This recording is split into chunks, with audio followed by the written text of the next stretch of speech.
हे संविधान लिहिलं गेलं आणि ह्या संविधानामध्ये जे महत्वाचं जे लिहिलेलं आहे बाबासाहेबांनी हे संविधान,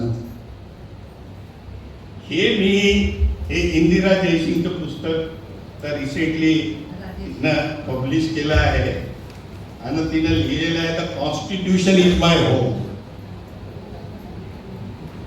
ती सिंधी आहे आणि ते म्हणाले इकडे हा देशात सिंधच नाही होता एकेकाळी, आता नाही आहे.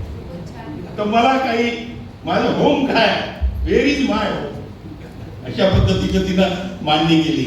मराठी माणूस असला तर महाराष्ट्र सांगणार, गुजराती सांगणार, युपी सांगणार, सगळं सांगणार. मी काय सांगू? तर तिनं म्हटलं कॉन्स्टिट्यूशन इज माय होम. ह्या पुस्तकामध्ये एक महत्वाचं जे आहे, आणि कालही मी आपल्या मीटिंग मध्ये जे रात्रीची जी मीटिंग घेतली त्या मीटिंग मध्ये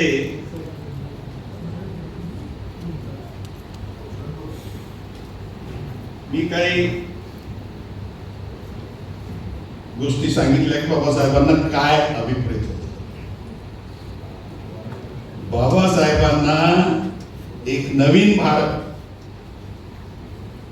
हा नाही आता जो केसपीठ जो आहे, हा नाही, एक नवीन भारत निर्माण करायचा होता. हे मला वाटतं मागच्या बरेच दिवसापासून मी बोलतो, माझ्या भाषणांमध्ये मी बोलतो आहे. ह्या पुस्तकामध्ये त्या लेडीने लिहिलं, फार क्लिअरली लिहिलेलं आहे. हे पेज नंबर 159 वरती आहे. There is a conscious effort, there is a conscious effort to debrahminise Indian society. म्हणजे काय? म्हणजे भारतीय समाज व्यवस्थेमध्ये जे जातीचा मुद्दा आलेला आहे तो ब्राह्मणिझमच्या माध्यमातून आलेला आहे. आणि म्हणून ती असं लिहिते की there is a conscious effort to debrahminise Indian society and to dismantle the caste hierarchy through a written constitution, and to dismantle the caste hierarchy through a written constitution that guaranteed equality of status and opportunity. ते याच्यात म्हणजे मला वाटते हे बाबासाहेबांना असे खाली खाली लिहिले आहे. एका ठिकाणी तिने लिहिलं आहे, ते वरच लिहिलेलं आहे.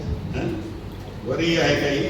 For the first time, it enshrined the value such as equality, democracy, secularism, dignity of the individual principles that had no secure place in ancient India. म्हणजे सुप्रीम कोर्टामध्ये एक वाद सुरू झाला होता. तो वाद कुठून आला होता सुप्रीम कोर्टामध्ये माहिती आहे तुम्हाला? बाबासाहेबांनी जेव्हा संविधान सभेमध्ये हे संविधान जेव्हा प्रेझेंट केलं तर RSS अँड कंपनी इथले जे एन्शियंट इंडियाचे इथोज आहे ते या संविधानामध्ये नाही आहे असं RSSच्या लोकांनी म्हटलं होतं. आणि हा मुद्दा जेव्हा चर्चेला ब्राह्मणांनी आणला, सुप्रीम कोर्टात आला की मी बोललो पण कदाचित चुकही असेल माझं म्हणणं, तर त्या जो ब्राह्मणांचा जो मुद्दा होता त्या मुद्द्याचं परामर्श घेत असताना या लेडीचं there were not a inherited certainties but hard won achievements of the freedom of movement and the anti-colonial struggle. ठीक है, anti-colonial struggle given enduring for in the constitution under the stewardship of Dr. Ambedkar. म्हणजे याच्यावरती जो छाप आहे, या भारताच्या संविधानावरती जो छाप आहे तो सगळी बाबासाहेबांचा आहे. हे ह्या पुस्तकात लिहिणाऱ्या ठिकाणी म्हटलेलं आहे. मी हे सगळे मुद्दे राईट्स साठी आलेले आहेत. जर आर्टिकल 16 जर लिहिलं गेलं नसतं, आर्टिकल 14 इज सफिशियंट. आर्टिकल 14 इक्वॅलिटीचं आर्टिकल आहे. Equality before law and equal protection of law असं ते आर्टिकल आहे. आणि त्याच्यामुळं भारतातले सगळे लोक समान आहेत. आणि त्याच्यामुळं सगळे बरोबर. आर्टिकल 16 लिहिल्यामुळे आहे प्रॉब्लेम. हा जो सगळा प्रॉब्लेम आहे. नाहीतर आर्टिकल 16(1) मध्ये पण जे म्हणजे 16(1) मध्ये equality of opportunity in public employment तेवढ्यानं ते सफिशियंट झालं. सगळ्यात जो महत्वाचा मुद्दा आहे याच्यात ते ड्राफ्ट आर्टिकल 10(3) आहे संविधानाचं. ड्राफ्ट संविधानाचं आर्टिकल 10(3) आहे. आणि त्याच्यामध्ये पार्टिसिपेट करत असताना बाबासाहेबांनी हे जे वाचन झालं होतं संविधानामध्ये, तर आर्टिकल 64चा उल्लेख नाहीये. म्हणजे पास झालेलं ते आर्टिकल आहे ना, हे आर्टिकल पास झालं संविधान सभेमध्ये, त्याच्यामध्ये आर्टिकल 64चा उल्लेख नाही. ते आर्टिकल बाबासाहेबांनी स्वतः टाकलं. आणि त्याच्यामुळं तो ड्राफ्ट जेव्हा घेऊन आले संविधान सभेमध्ये, तर बऱ्याच जे संविधान सभेचे जे सदस्य होते ते म्हणाले आम्ही हे पास नाही केलं, हे डॉक्टर आंबेडकरने कुठून टाकलं. त्यांनी त्याचं ते एक्सप्लेनेशन दिलं आहे.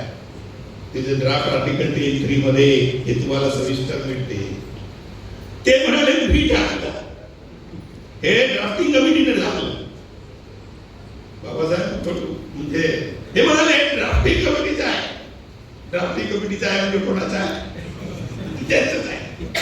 काय ड्राफ्टिंग कमिटी, ड्राफ्टिंग कमिटीमध्ये जे लोक होते अय्यंगार, अय्यर, मुन्शी हे सगळे ब्राह्मणच होते.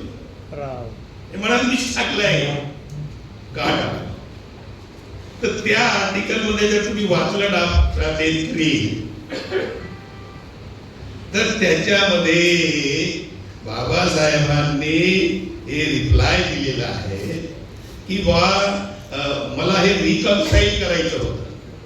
संविधान सभेमध्ये असे आहेत लोक की 14 मध्ये सगळे बरोबर आहेत, इक्वल सगळ्यांना असे बोलणारे लोक आहेत. पण खूप मोठ्या प्रमाणात असे लोक आहेत संविधान सभेमध्ये की त्यांचं असं म्हणणं आहे की त्यांच्या सोबत जो गैरबराबरीचा व्यवहार होतो आहे तर त्यांचे अधिकार प्रोटेक्ट करण्यात गेले पाहिजे. There are many communities. बघा हे शब्द बाबासाहेब ड्राफ्ट आर्टिकल 10(3) जे आहे, if you read that article, तुम्ही वाचलं पाहिजे कॉन्स्टिट्यूशनल असेंब्लीचे डिबेट्स.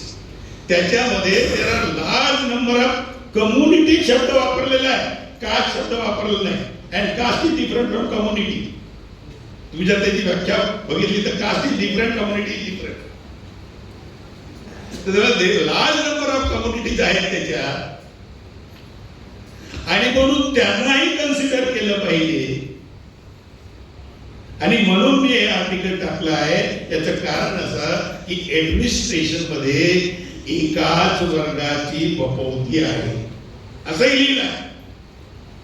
म्हणजे ते हिंट करतात की ह्या देशाचं जे ऍडमिनिस्ट्रेशन आहे त्या ऍडमिनिस्ट्रेशन मध्ये एकाच वर्गाची बपौती आहे, म्हणजे सोकाळ आयकास्ट ब्राह्मण त्यांची. आणि if we are honest towards article 14, असंही म्हणतात, if we are honest towards 14 to maintain the equality, then this article 64 is very much required. म्हणजे जे गैरबराबरीची व्यवस्था आहे त्यांना बरोबर आणण्यासाठी हे आवश्यक आहे. त्याचं जस्टिफिकेशन केलं. मला वाटते त्यांच्या तोडीचा तिथे कोणीच नव्हतं, त्यांना ते मान्य करावं लागलं, त्यांनी दिलेलं लागलं. एका ठिकाणी हेही म्हटलेलं आहे, मला वाटतं ते 17 डिसेंबरचं भाषण आहे ते बाबासाहेबांचं, तेही मला वाटतं आपण महाराष्ट्राच्या लोकांनी ते पब्लिशही केलं आहे, मराठीमध्येही केलं आहे, इंग्लिशमध्ये. म्हणजे नेहरूंनी जे ऑब्जेक्टिव्ह रिझोल्युशन मूव्ह केले आणि त्याच्यावरती जे बाबासाहेबांनी म्हणजे त्यांना बोलावलं राजेंद्र प्रसादने, तर एक वाक्य असं आहे त्याच्यात, rights are no rights, rights are no rights unless they are accompanied with remedies. म्हणजे अधिकार तुम्ही जे म्हणताय आर्टिकल 14 मध्ये सगळ्यांना इक्वालिटी वगैरे वगैरे जे काही म्हणताय त्याला काय अर्थ नाही, ते मिनिंगलेस आहे. कधीपर्यंत ते मिनिंगलेस आहे? तुम्ही जे देण्याचे गप्पा मारता, इक्वॅलिटी आणू म्हणता, जस्टिस देऊ म्हणता, कोणाचं दमन करणार नाही असं जे बोलता, त्याला काही अर्थ नाही. Rights are no rights unless they are accompanied with the remedies. आणि हे रेमेडीज आहे, हे फक्त एकच आर्टिकल आहे. तुम्ही भारताचं संविधान पूर्ण वाचा, हे फक्त त्या संविधानामध्ये आपल्यासाठी जर काही केलं असेल तर हेच केलं, बाकी सगळ्यांसाठीच केलं. बाकी जे आर्टिकल आहे ते सगळ्यांसाठीच आहे, आपल्यासाठी जे केलं ते आर्टिकल 64 आहे. आणि आर्टिकल 64 चं इंटरप्रिटेशन वारंवार सुप्रीम कोर्ट वेगळ्या वेगळ्या पद्धतीने करत राहिला आहे. याचं कारण असं की बाबासाहेबांची लढाई ही होती बेसिकली जुनं सगळं मोडून काढायचं. हा जो भारत आहे जुना, याला संपवून टाकायचं. स्टिग्लिचचं एक पुस्तक आहे, स्टिग्लिचचं एक पुस्तक आहे. तो स्टिग्लिच जो आहे त्याला नोबेल प्राइज मिळाला इकॉनॉमिक्सचं. तर त्या नोबेल प्राइज मध्ये त्यांनी एक गोष्ट मला वाटते आपल्याला ती कळते, पण आपल्याला बरेचदा माहीत नसतात गोष्टी. त्याने हे म्हटलं आहे, त्या पुस्तकाचं नाव काय माहिती आहे? Price of inequality. Price of inequality मला मोठं स्ट्रेंज वाटलं. ते आर्टिकल आलं होतं टाइम्स ऑफ इंडियामध्ये, त्याचा रिव्ह्यू आला आणि ते मी वाचलं, हे वेगळंच बोलत आहे आम्हाला. म्हणून ते पुस्तक मी मागवलं, ते पूर्ण वाचलं. तर त्याचं असं म्हणणं आहे की तुम्हाला जर काही नवीन करायचं असेल तर जुनं तोडफोड करावं लागतं. जुनं नाही ठेवावं लागतं. आपल्याला घर बांधायचं आहे, 15x20चा प्लॉट आहे, जुनं झालं आहे घर, आणि आता आपली परिस्थिती ठीक झाली आहे, नवीन घर बनवायचं आहे, काय करतो आपण? तर हे सगळं हे तोडायचं आहे बाबासाहेबांना. बाबासाहेबांना नवीन भारत निर्माण करायचं. आणि त्या नवीन भारतामध्ये हे जे principles of equality, liberty, fraternity, justice हे त्यांनी टाकलं. एक गोष्ट अजून, कॉन्स्टिट्यूएंट असेंब्लीचं डिबेट तुम्ही वाचलं, आर्टिकल 14 नव्हतं ड्राफ्ट कॉन्स्टिट्यूशन मध्ये, जे अत्यंत महत्वाचं आर्टिकल आहे, इक्वॅलिटीचं आर्टिकल आहे. ते तुम्ही पहिल्याच जर व्हॉल्यूम त्याचं 5 मोठे मोठे बुक त्याच्यात करस्पॉन्डिंग आर्टिकल्स लिहिलेले आहे. आर्टिकल 14 जे आहे कॉन्स्टिट्यूशनचं, आता ज्याच्या संबंधाने आपण चर्चा करू, ते आर्टिकल नाही आहे ड्राफ्ट कॉन्स्टिट्यूशन मध्ये, ते आर्टिकल नाही लिहिलेलं आहे. म्हणजे बाबासाहेबांनी बऱ्याचशा गोष्टी जुनं तोडून काढण्यासाठी ह्या सगळ्या गोष्टी तिथे टाकल्या. आता हा आपला अधिकाराच्या मुद्द्यावरती अजून आर्टिकल 14 मध्ये सुप्रीम कोर्ट जे इंटरप्रिटेशन करते आणि आताही आपण त्याच्यावरती मी हे सांगतो की कास्ट हे नको होतं. मला हे सांगा की ड्राफ्ट आर्टिकल 10(3) मध्ये जर बाबासाहेबांनी कम्युनिटी हा शब्द वापरला आहे आणि का शब्द वापरला नाही, तर आर्टिकल 16 आणि ते आर्टिकल फायनल झालं 64 बनलं, तर कास्ट कुणाची आणली कुठून? जे फायनल झालं ते यायला पाहिजे ना. तर कास्ट आली का? आली कास्ट हे त्यांनी जाणून बुजून आणलं ब्राह्मणांनी. हे ब्राह्मणांनी जाणून बुजून आणले कास्ट. बाबासाहेब कास्ट डिस्ट्रॉय करू इच्छितात. त्यांनी इंडिव्हिज्युअल कास्ट लिहिलं, त्यांनी तिथे कम्युनिटी शब्द वापरला.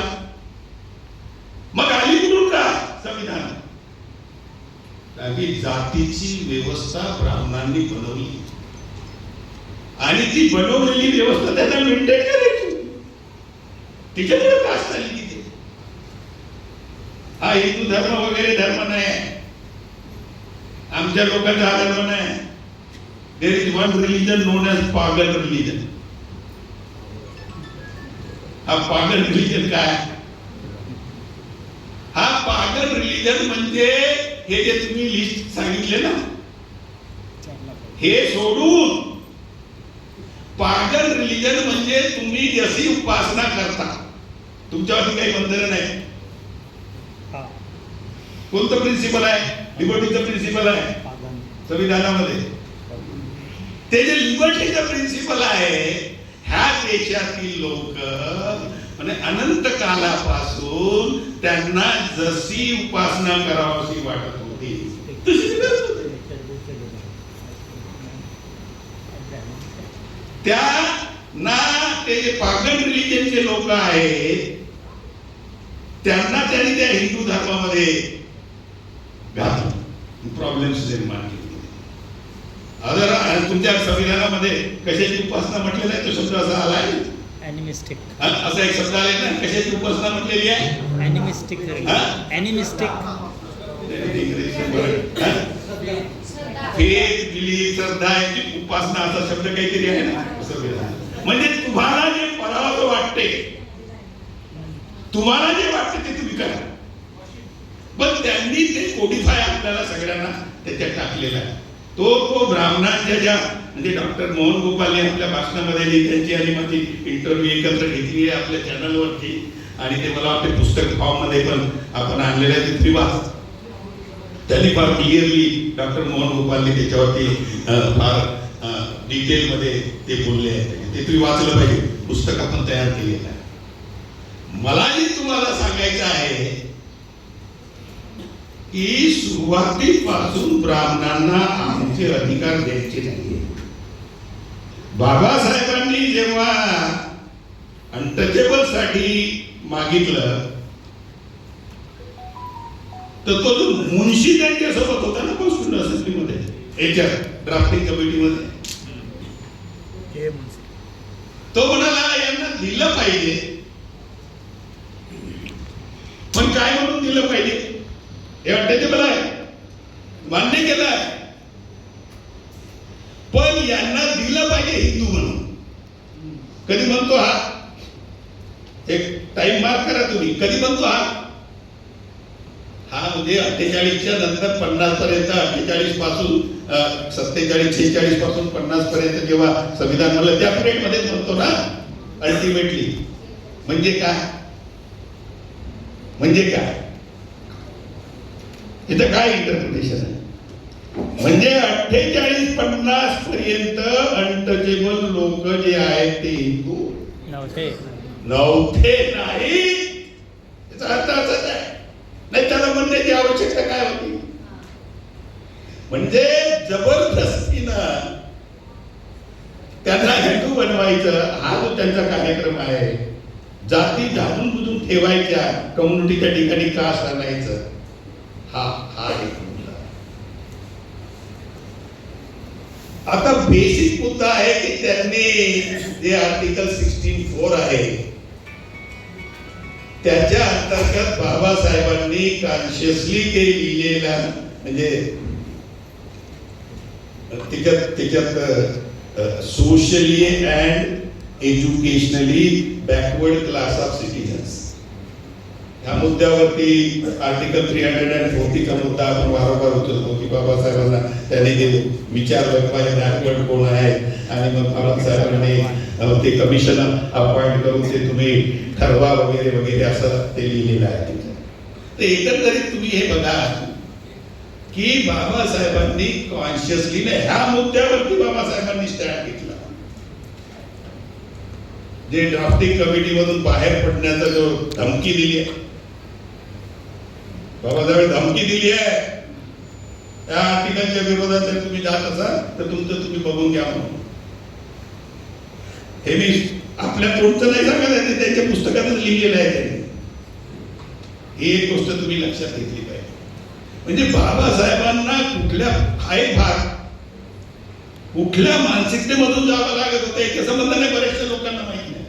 तुमच्यापैकी बऱ्याच लोकांना हे माहित नसणार की बाबासाहेब आंबेडकर काँग्रेस लेजिस्लेटिव्ह असेंब्लीच्या मीटिंग मध्ये बसत होते. किती लोकांना माहित आहे? तुम्ही वाचत राहता, तुम्हाला माहित आहे?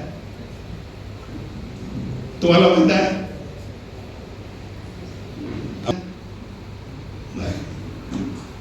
हे मला 2 ठिकाणी मिळालं, म्हणजे कन्फर्म झालं.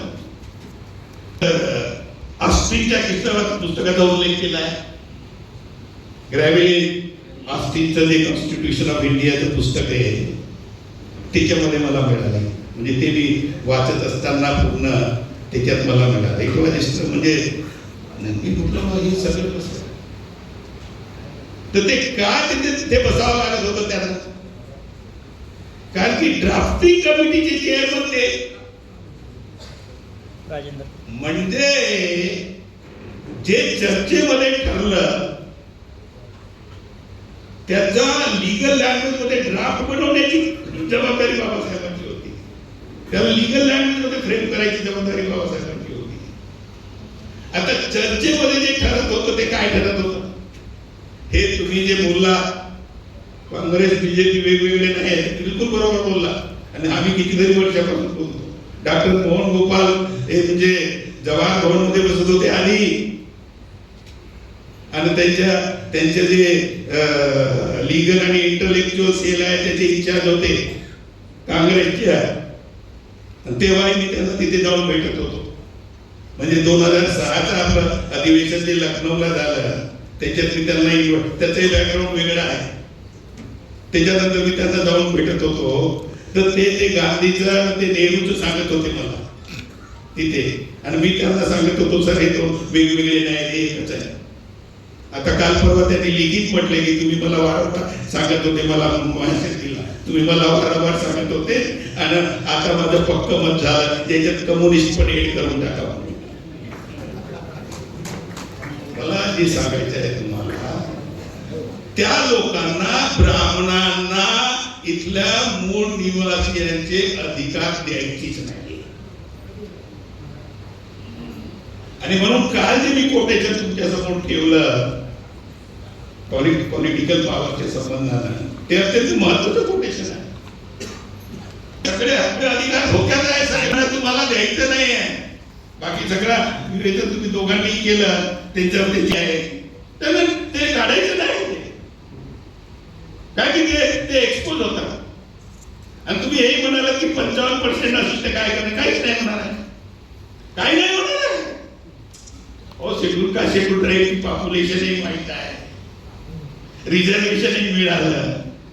किती भरलं आता जो डाटा मध्ये आले 8% लोक आहेत, तिघही मिळून 10% IPS, 8% आहे, तिन्ही मिळून.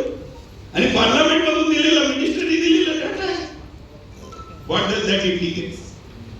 इट ओनली इंडिकेट तुम्ही डाटा काढा, नाही तर नका काढू, आम्ही तुम्हाला देणार, आम्ही तुम्हाला देणार नाही. आणि हे ते का करतात? का की ते सत्तेत आहे. म्हणजे जोपर्यंत ते सत्तेत आहे ब्राह्मण, तोपर्यंत हे मिळणार नाहीये. फक्त हे लिहून घ्या, हे लिहून ठेवा, मिळणार नाही. त्यांना सत्तेतून घालवल्याशिवाय मार्ग नाही.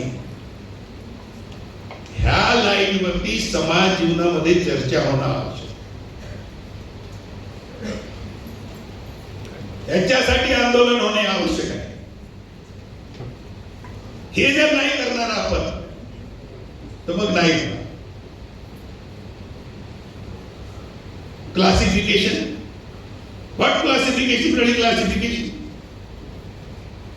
हा क्लासिफिकेशन मध्ये आला ना मुद्दा आमचा.